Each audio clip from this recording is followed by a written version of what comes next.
ta'riful khusyuk. Faqad qala Allah Ta'ala fi kitabihil aziz, a'udzu billahi minasyaitonir rajim. Qad aflahal mu'minun alladzina hum fi salatihim khashi'un.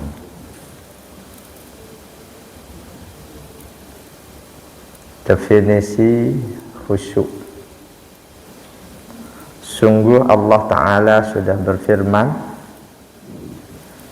qad aflahal mu'minun, sungguh berbahagialah orang-orang yang beriman.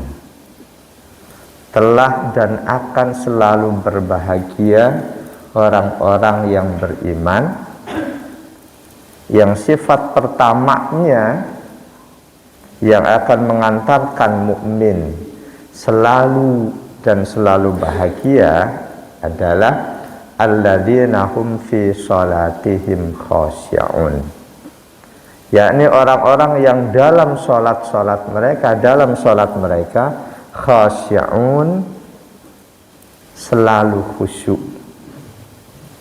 Setiap kali mengerjakan salatnya mereka adalah khashi'un, orang yang selalu khusyuk, bukan yang kadang khusyuk kadang tidak. Khashi'un isim fa'il menunjukkan sifat seseorang, orang yang selalu khusyuk, khashi'un. Makna khashi'un di ayat ini, khaifun sakinun, orang yang selalu diliputi rasa takut kepada Allah, khauf atau khasyah bahasa lainnya. Sakinun, yang karena itu mereka pun selalu tentram, sakinah. Siapa saja yang takut pada Allah, dia akan semakin tentram. Takut pada selain Allah, takut kelaparan, tidak akan tentram hidupnya. Takut polisi, enggak akan tenang hidupnya. Takut maling, takut apa, enggak akan tentram hidupnya. Kemana-mana takut celaka, enggak akan tenang. Tapi siapapun yang takut kepada Allah, insya Allah pasti hidupnya akan tentram, akan tenang. Karena ketentraman dan ketenangan itulah ketika dia mengerjakan sholat, semua hal lain di luar sholat akan lepas dari dirinya. Dia ke masjid bawa kendaraan, takutnya cuma Allah, dia nggak takut kendaraannya hilang, tenang. Jadi makna khashi'un di al-mu'minun ini, khaifun sakinun, selalu takut pada Allah dan otomatis akan selalu tentram. Karena itu musannif penulis kitab ini menyatakan wal khusyu'u huwas sukunu wat tuma'ninatu wat tu'addatu wal wiqaru wat tawaddu'u wal hamilu alaihi al khaufu minallah wa muraqabatuhu. Khusyuk tiada lain adalah ketentraman, ketenangan, dan semua kata yang sepadan dengan itu, termasuk tidak terburu-buru, termasuk lagi selalu dia sabar, dia selalu merasa rendah diri di hadapan Allah.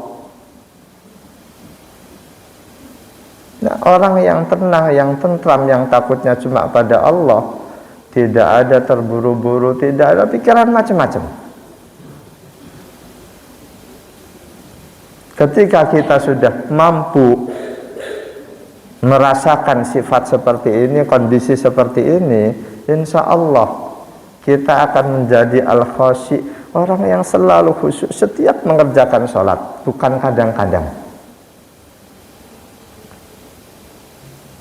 Walhamilu alaihi, dan hal yang dapat mendorong seseorang sampai pada tahapan itu, kembali al-khaufu minallah wa muraqabatuhu, adanya rasa takut kepada Allah dan adanya sikap merasa selalu diintai, merasa selalu diawasi oleh Allah.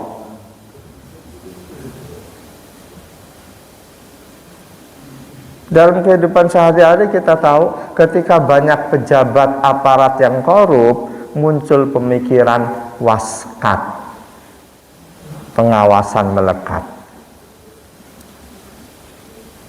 Siapapun orang yang merasa selalu diawasi, dia akan lebih hati-hati. Ketika kita sadar bahwa kita selalu diawasi oleh Allah, kesadaran itu ada di hati kita, kita akan hati-hati dalam menjalani hidup sebagai hamba Allah.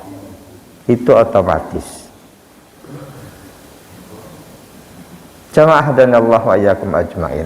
Jadi hal yang dapat mendorong kita untuk mencapai kondisi selalu takut pada Allah, selalu merasa diawasi oleh Allah, tiada lain, kita harus lebih mengenal Allah. Yang selanjutnya, siapapun orang, semakin dia mengenal Allah, dia akan semakin takut pada Allah. Karena itu orang yang paling takut pada Allah adalah orang yang paling mengenal Allah, tiada lain Rasulullah Muhammad sallallahu alaihi wasallam.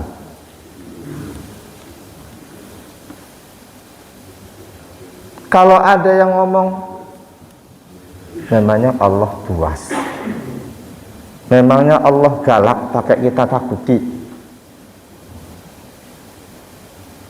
itu orang berbicara menggunakan akal murni.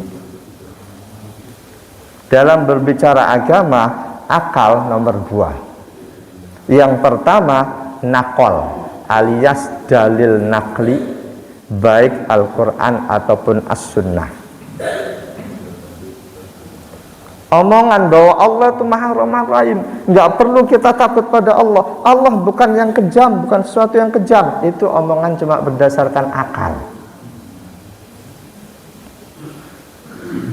Siapapun yang mengenal Allah, semakin dia mengenal Allah, dia akan semakin takut pada Allah.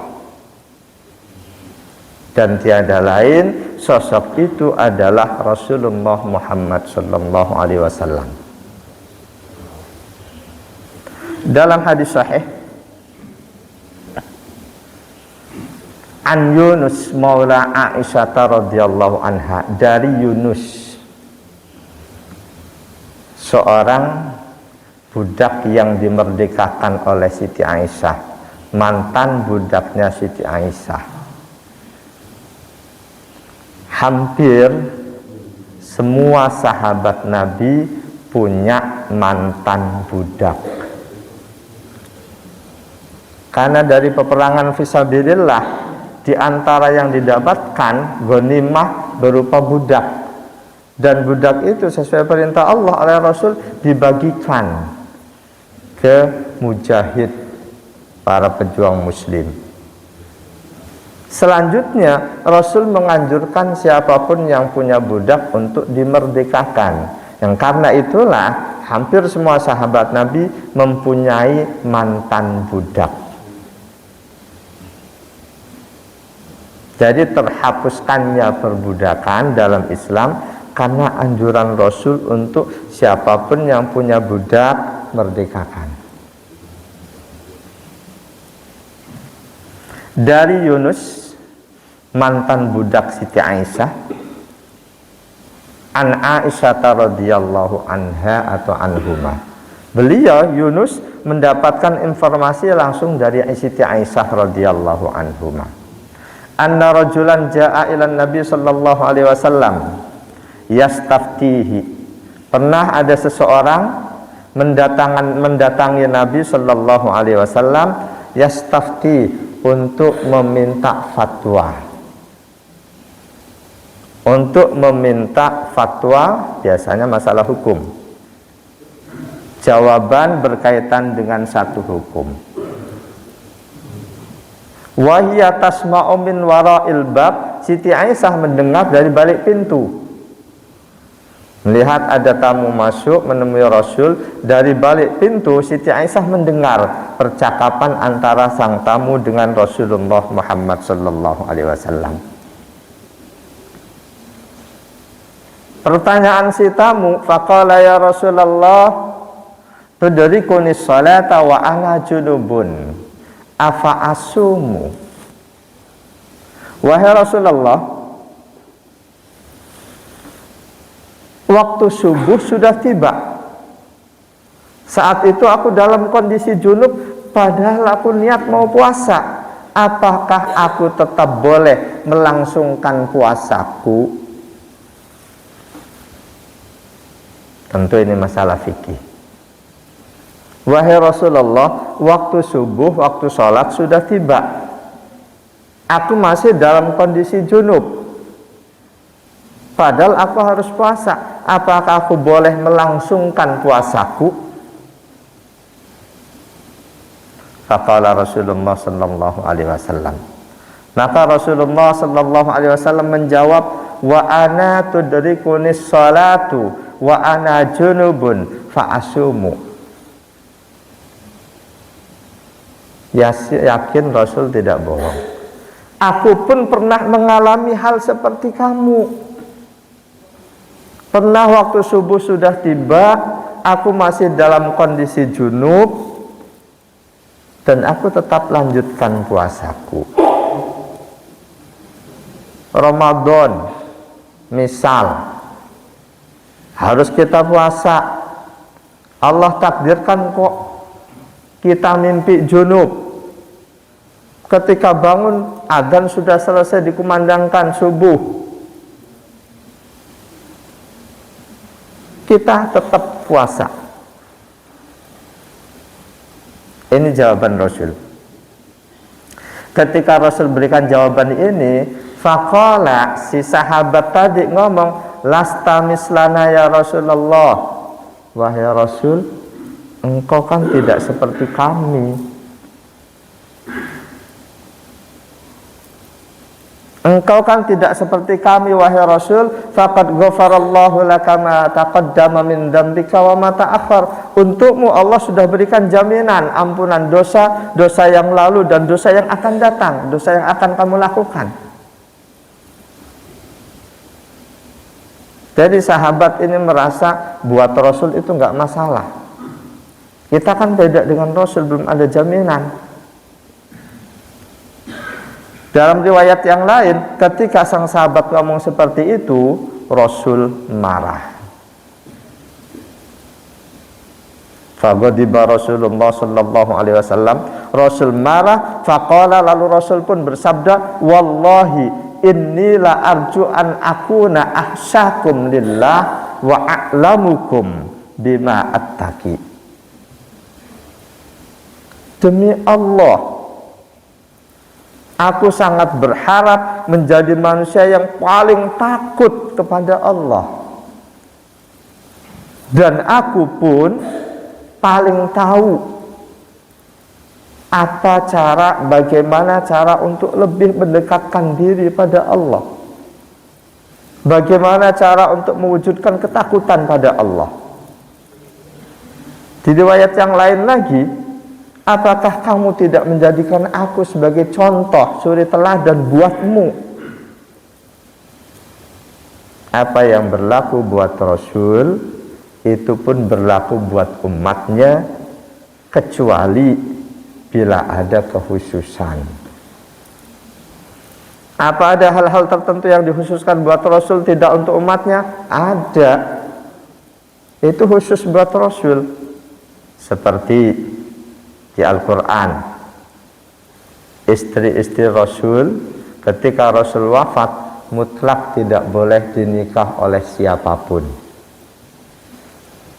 Mutlak tidak boleh dinikah oleh siapapun.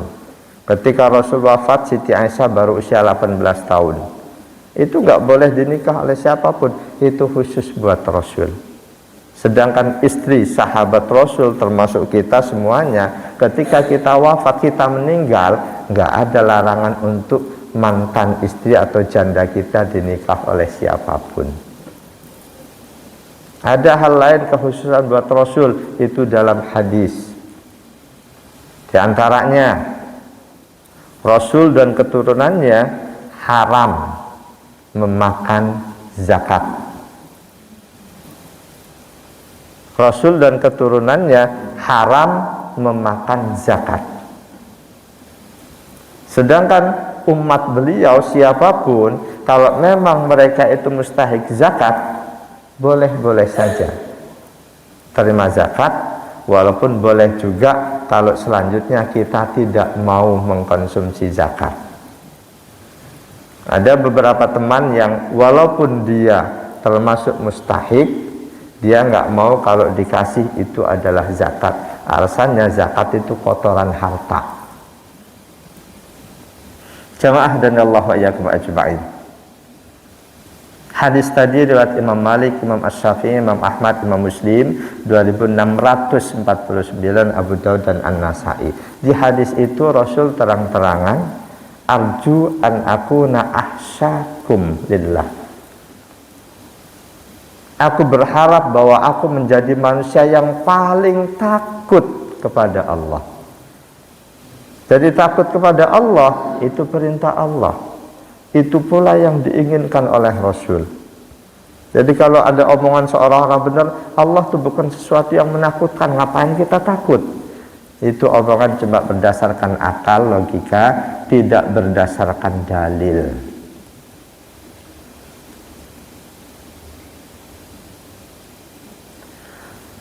Di hadis yang lain lagi masih tentang takut. An Urwah an Aisyah radhiyallahu anhuma, dari seorang tabi'in Urwah, sahabat. Beliau mendapatkan hadis dari Aisyah radhiyallahu anha. Qalat, berkata Aisyah, dakhalat imra'atu Utsman bin Mad'un. Pernah istrinya Utsman bin Mad'un masuk. Wasmuha Khawlah bintu Hakim. Namanya Khawlah bin Hakim. Ala Aisyata wahiyya baddatul hay'ah.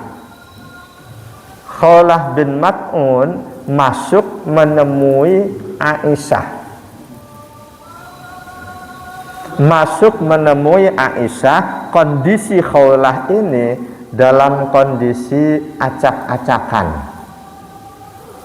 tidak rapih. Bad'atil hay'ah, kondisinya acak-acakan.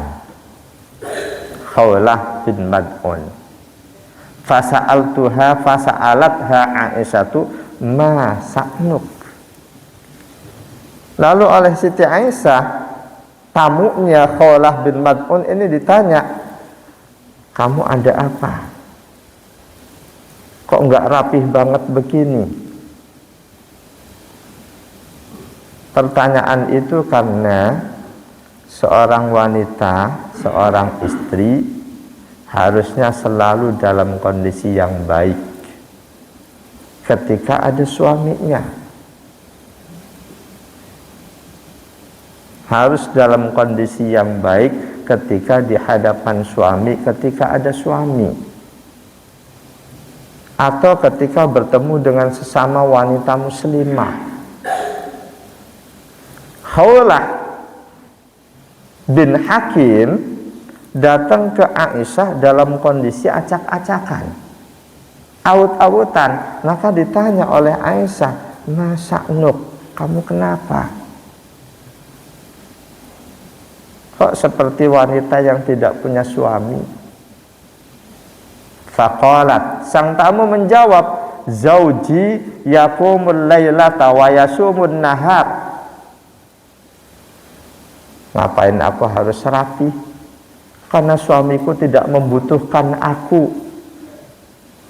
Setiap malam dia sholat, setiap siang dia puasa. Dia tidak membutuhkan aku. Buat apa aku harus rapi?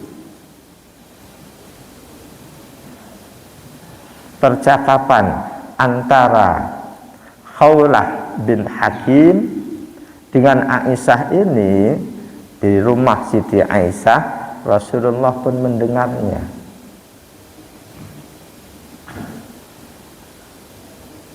Rasul mendengar. Fadakhalan Nabi sallallahu alaihi wasallam. Nabi masuk menemui mereka. Fadakarat Aisyatu dzalika lahu. Oleh Aisyah, curhatan tamunya Khawlah bin Hakim disampaikan oleh Rasul. Falakian Nabi sallallahu alaihi wasallam Utsman ibnu Mad'un. Lantas Rasul pun menemui suami si tamu tadi, Utsman bin Mad'un. Jadi istrinya lapor ke Siti Aisyah, Siti Aisyah nyampaikan ke Rasul, Rasul menemui sang suami. Karena Rasul yakin informasi dari Siti Aisyah, dari istrinya Utsman itu benar, bukan mengada-ada. Andai kan kita dapat laporan berantai dari istri kita dapat curhatan dari temennya siapa, dari temennya tentang suaminya. Kalau kita ragukan laporan itu, jangan langsung, harus diklarifikasi lebih dulu. Rasul yakin dengan laporan yang sampai kepada beliau tentang sahabat beliau Utsman bin Mad'un. Faqala, Rasul jumpai, lalu Rasul berikan nasihat. Ya Utsman, wahai Utsman, innar rahbaniyata lam tuktab alaina. Rahbaniyah, sesungguhnya perilaku rahbaniyah, akal kata rahib, orang yang selalu ibadah kepada Allah, meninggalkan hal-hal lain, urusan duniawi, meninggalkan istri, keluarga, dan lain sebagainya. Kata Rasul, wahai Utsman, perilaku rahbaniyah tidak ada dalam Islam. Seorang muslim meninggalkan urusan duniawi segala macam, tinggalkan istri, anak, dia cuma ibadah tok kepada Allah, itu nggak ada, bukan ajaran Rasul. Malah dalam Islam kita bersikap baik pada keluarga, kita memberi nafkah buat mereka, menasihati mereka, itu bagian dari ibadah.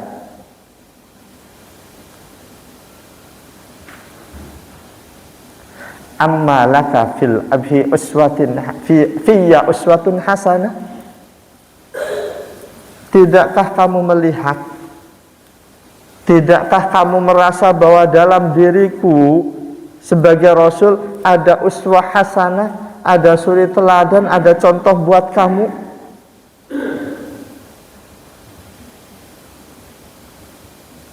Secara tidak langsung Rasul meminta umatnya melalui permintaan kepada Utsman bin Mad'un, jadikan beliau sebagai uswah hasanah, sebagai suri teladan. Mungkin itu pula rahasianya kenapa semua sisi kehidupan dijalani oleh Rasul. Kita yang jadi politisi, Rasul politisi juga. Jadikan beliau sebagai tokoh ideal untuk contoh. Kita yang sebagai pedagang, Rasul pernah menjalani sebagai pedagang meskipun belum diangkat jadi Rasul. Dan sejak sebelum diangkat jadi Rasul, perilaku beliau sudah sesuai dengan ajaran Islam.